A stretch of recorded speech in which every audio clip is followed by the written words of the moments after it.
It started off when I used to watch videos on YouTube and I would practice at home. Then since I was 14 and I recently won Asmita Khelo India.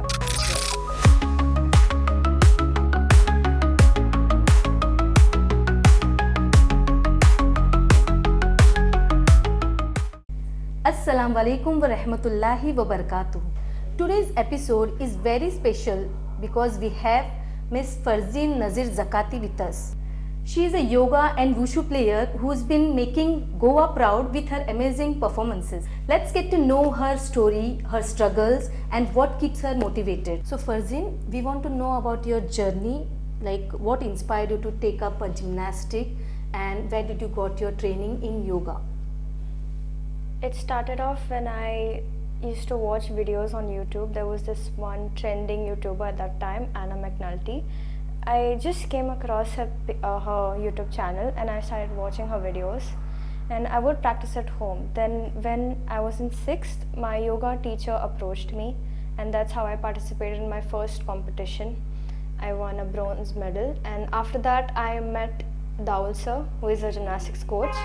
He coached me in gymnastics as well as yoga and I've been with him for at least 8 to 9 years now.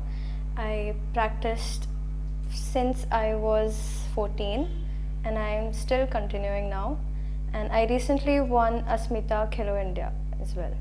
Okay Farzeen, as we know you have won many national medals. So I want to know which is your most happiest winning movement? It has to be back in 2021 when I participated in Khelo India Youth Games in Haryana. We won the gold medal and it was one of the most happiest moments for me because we had trained really hard and there was rigorous training. We used to train 6 to 7 hours a day. It was morning 3 hours, evening 3 hours, and on Sundays it was like at least 10 hours. So that when we got that gold medal, it was like all my hard work really paid off and I was really happy. Tell me something about your wushu journey. From where did you start? After I took a break from yoga because of studies and exams, I wanted to get back, and that's when Daul sir told me that there's a wushu camp going on in Seolim. We went there for a day, we saw how it was. We had to travel for 3 hours because it was so far.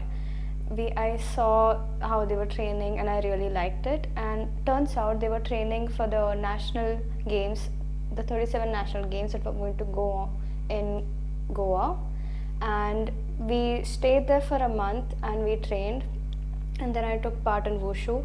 I took part in the traditional event Taiji Jan, and yes, that's how it all started. After that I played a few more competitions like the Asmita Khelo India League, and that was it, and I'm still continuing practicing.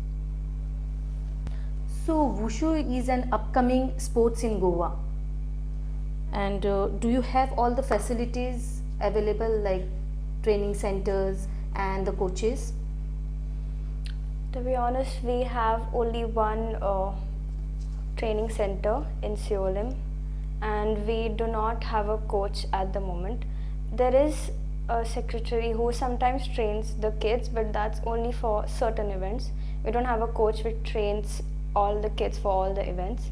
And since it's the only center and it's located in North Goa, me and a lot of my teammates who stay in South Goa, we have to travel for at least 3 hours. And I really hope we had more centers here in Goa. It would make it very much easier for us. Farzeen, how do you manage your time between intense training and your academic studies? At the beginning, I was very much active. I used to practice every day. But now as I'm in college, I find it hard to practice every day. But I do go to Seolim every Sunday to practice for wushu. And if time permits, between my classes and my regular studying schedule, I practice yoga in the middle, like for at least an hour if possible. Okay. Farzeen, who is your role model? Who inspires you the most? I want to say it's my mom because even though she's a single mother, she never refrained me or said no to participating in any competitions. even though we had a hard time back then, she never let me, she never stopped me from competing. She always supported me. She was always there with me during my winning and my losing moments. And she would travel with me too, even though she was working at that time. So she is my role model. What advice do you want to convey the young girls who wants to take up the same career? I want to say that don't give up, especially when things get hard, because that is usually the turning point of your life. And do not listen to what other people have to say. If it's negative, do not listen to them. Keep a good friend circle, stay in a good group who will always motivate you and uplift you. And I would say go and speak to people who are very much experienced in that field and take inspiration from them, take advice, take tips from them, and stay with them, because that's how it benefited me. When I would go for competitions, I would usually go and talk to people who are very much better than me, and somehow or the other I would learn a lot of new things from them. It's not very much different from what we do, but it's usually the discipline, the lifestyle that they live and that they have, which very much impacts us if we try to be like them. So that's what I'd say. Farzeen, thank you so much for being with us and giving your precious time to us. Thank you. Yes.